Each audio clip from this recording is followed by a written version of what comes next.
And the difference between this happiness and the worldly happiness can again be found in certain experiments, and many of people may have read about them, which have been done recently also in the United States.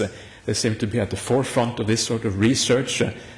And what they did there, they actually found out that in the human brain there is like certain areas which have a tendency to become active when we experience certain types of happiness, or happiness in general.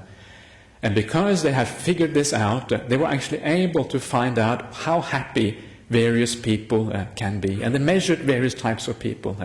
And some of the people they measured were people who actively led a spiritual life. People who were good people, who meditated, who did good things in their lives.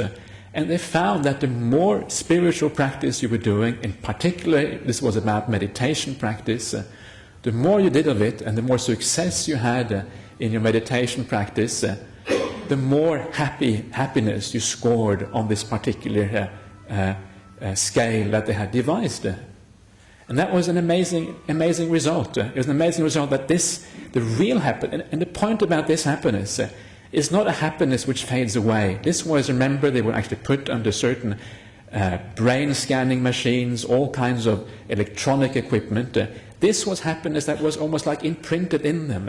Because the longer you had practiced the spiritual life, the more happy you were. In other words, it was a result of a long term of practice. It wasn't the result of some kind of gratification that you were having just on that particular day. And this was it's an amazing result, and this fits perfectly with how the Buddha taught. Because the real important and interesting happiness to be had in life is precisely the spiritual happiness.